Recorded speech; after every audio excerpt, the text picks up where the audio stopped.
السلام علیکم ورحمۃ اللہ وبرکاتہ. سورہ النازعات، سورہ نمبر 79، آیت نمبر 10، جزء عامہ، 30th پارہ. بسم اللہ الرحمن الرحیم. یقولون انا لمردودون فی الحافرہ. ٹھیک ہے، انشاءاللہ لفظی ترجمہ ہم بگن کرتے ہیں. یقولون، the very first word is فعل مضارع. فعل مضارع یعنی امپرفیکٹ ٹینس. جب بھی کوئی ورب، کوئی بھی فعل یا تا الف نون اس کے کسی بھی ورڈ سے کسی بھی لیٹر سے شروع ہوتا ہے تو وہ فعل مضارع ہوتا ہے. ٹھیک ہے، تو یہ یہاں پر یا سے شروع ہو رہا ہے. اگر ہم اس یقولون کے حصے کریں تو یا، قاف، واو، لام، قول اور اونا، یہ 3 حصے ہوں گے اور ہم ایک ایک کر کے دیکھتے ہیں. پہلے آ گیا فعل مضارع، اس سے پہچان لیا ہم نے یا سے. اب واٹ از یا؟ یا تا الف نون، یہ یتان سے بنا ہے. یا واٹ از یتان؟ It is a short form of فعل مضارع. اب یا کا مطلب ہوتا ہے وہ، تا کا مطلب ہوگا تم یا وہ، الف کا مطلب ہوتا ہے میں اور نون کا مطلب ہوتا ہے ہم. ٹھیک ہے، الف کا مطلب ہوگا میں اور نون کا مطلب ہوگا ہم. تو یہاں پر ہمارا ورڈ شروع ہو رہا ہے یا سے، تو اس کا مطلب ہے یا کا ترجمہ ہوگا وہ. تو یہ وہ کا ترجمہ آ گیا ہمارے پاس. اب ہم آتے ہیں لاسٹ پارٹ کی طرف. اونا. اونا یہ ہمیشہ پلورل یعنی جمع کو انڈیکیٹ کرتا ہے، یعنی بہت سارے لوگ. یا وہ، اونا کا ترجمہ ہم کر دیتے ہیں سب، ہے نا، یا وہ، واو نون، سب.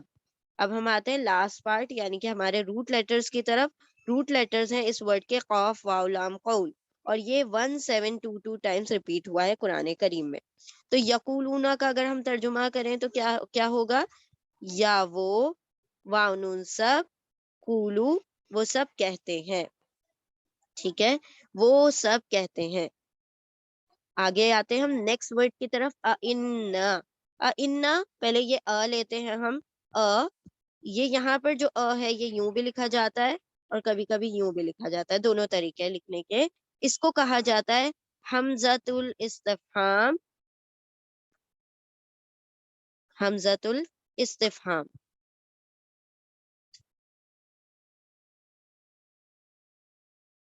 استفہام کا مطلب ہوتا ہے انٹروگیشن. انٹروگیٹو حمزہ ہے یہ، انٹروگیٹو حمزہ، یعنی کہ یہ حمزہ استعمال ہوتا ہے انٹروگیشن کے لیے، یعنی سوال پوچھنے کے لیے. تو یہاں پر کا ترجمہ ہوگا کیا. ٹھیک ہے، کیا. یقولون وہ سب کہتے ہیں کیا. انا. اب انا جو ہے یہاں پر 2 لفظوں سے مل کر بنا ہوا ہے، انا پلس نا. ٹھیک ہے، انا پلس نا.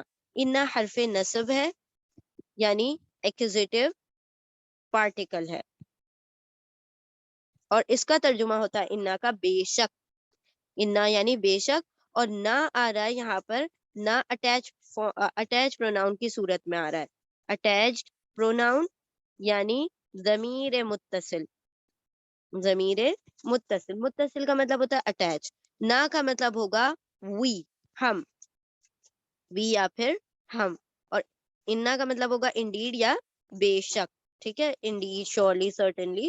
انا بے شک، اور نہ یعنی ہم. تو اب دونوں کو ملائیں تو کیا انا. کیا انا بے شک، نہ ہم. انا کیا بے شک ہم. اس طرح سے ہم ترجمہ کریں گے. یقولون وہ سب کہتے ہیں کیا بے شک ہم. نیکسٹ ورڈ کی طرف آتے ہیں. لمردودون. اس کو بھی 3 حصوں میں ڈیوائڈ کرتے ہیں، اونا اور مردودو. ٹھیک ہے، اب یہاں پر لام جو ہے پہلا وہ لام تاکید ہے. لام تاکید یا توکید بھی کہتے ہیں. لام تاکید اردو میں تاکید کہتے ہیں، عربی میں توکید کہتے ہیں. یہ جو لام تاکید ہے یعنی یہ ہے ایمفیٹک لام.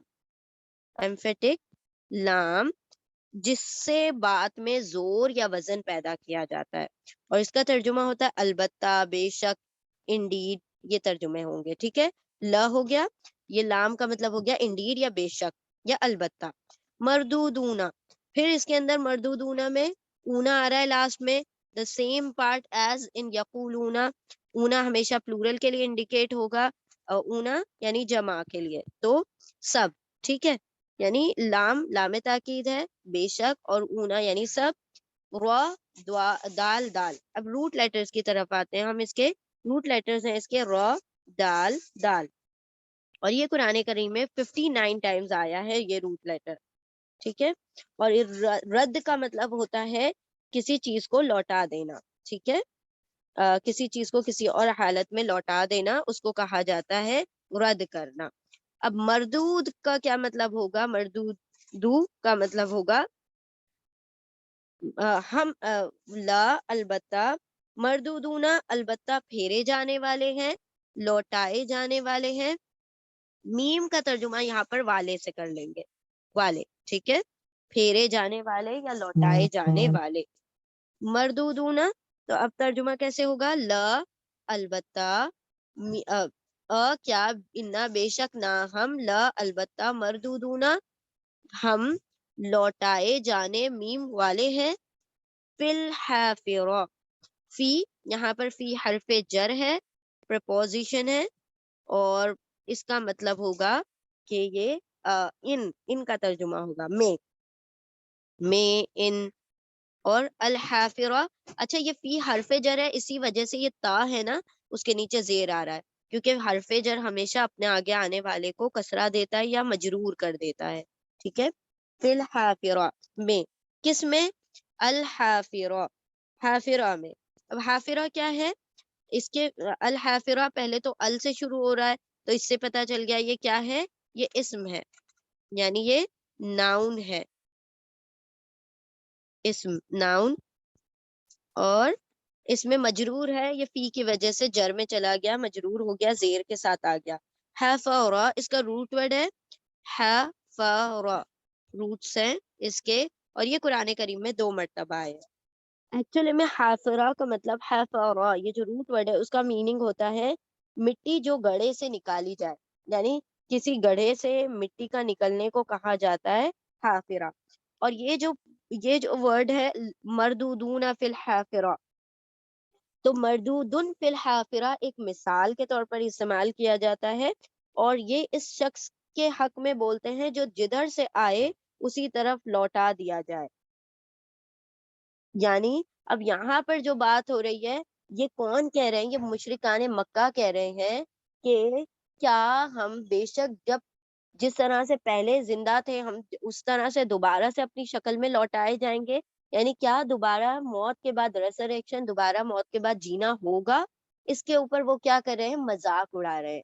نبی صلی اللہ علیہ وسلم نے جب آخرت کے متعلق کہا کہ تم موت کے بعد اٹھائے جاؤ گے، تو یہ اسی کے متعلق کہہ رہے ہیں کہ کیا ہم دوبارہ اٹھائے جائیں گے؟ کیا ہم دوبارہ پہلی حالت میں اٹھائے جائیں گے؟ تو مردودون فی الحافرہ یہ مثلاً کہا گیا ہے مثال کے طور پر کہ مطلب یہ لوگ کہنا چاہ رہے تھے کہ ہم مرنے کے بعد پھر زندہ ہوں گے. بعض نے کہا ہے کہ حافرہ کا جو میننگ ہوتا ہے وہ ہوتا ہے زمین جس میں سے ان کی قبریں بنائی گئی ہوں، جس زمین میں ان کی قبریں بنائی گئی ہوں. کیونکہ حفرہ کا میننگ ہم نے دیکھا یعنی کیا؟ مٹی جو کہ گڑھے سے نکلتی ہو، گڑھے سے نکلنے والی مٹی. تو یعنی یہاں پر کیا؟ زمین میں سے، جس طرح زمین ایک گڑھا ہو گیا نا، قبریں جو ہو گئی، اس میں سے ان کی جو باڈیز نکلیں گے دوبارہ سے، تو حافرہ یعنی دوبارہ پہلی حالت پر لوٹ آنا. ٹھیک ہے، اب ہم پورا ترجمہ کرتے ہیں. یقولون وہ سب کہتے ہیں، کیا، انا بے شک ہم، انا بے شک نہ ہم، لا البتہ، مردودون کہ ہم سب پھیرے جانے والے ہیں، میم یعنی والے، رددا پھیرے جانے میم والے ہیں، فی میں، الحافرہ پہلی حالت میں. اور حرف جر جب بھی آئے تو پہلے آپ اردو میں جب ترجمہ کریں تو پہلے بعد والے لفظ کا ترجمہ کریں گے اور پھر حرف جر کا ترجمہ کریں گے. تو کیسا ترجمہ ہوگا؟ وہ سب کہتے ہیں کہ اب بے شک ہم، البتہ لوٹائے جائیں گے، لوٹنے والے ہیں، پھیرے جانے والے ہیں، فی الحافرہ پہلی حالت میں. یعنی کہ جس طرح سے ہم پہلے زندہ تھے موت کے بعد دوبارہ سے زندہ ہوں گے. تو یہ تو بڑی مطلب ہنسی والی بات لگتی ہے. ایسے تو ہو نہیں سکتا کہ ایک شخص جو مر جائے، چورا چورا ہو جائے، ہڈیاں بوسیدہ ہو جائیں، وہ دوبارہ سے زندہ ہو. تو یہ نبی صلی اللہ علیہ وسلم کا استہزاء کر رہے تھے، مذاق اڑا رہے تھے آخرت کا. ٹھیک ہے، ایک مرتبہ اور دیکھتے ہیں. وہ سب کہتے ہیں کیا بے شک ہم البتہ یا بے شک لوٹائے جانے والے ہیں، یعنی ہم سب لوٹائے جانے والے ہیں پہلی حالت میں، یعنی دوبارہ پہلے ہی فارمر اسٹیٹ میں ہمیں دوبارہ لوٹا دیا جائے گا. الحمدللہ یہاں پر آیت نمبر 10 مکمل ہوئی. بارک اللہ لی ولکم فی القرآن العظیم ونفعنی وإیاکم بذکری و آیات الحکیم. جزاکم اللہ شکرا. السلام علیکم ورحمۃ اللہ وبرکاتہ.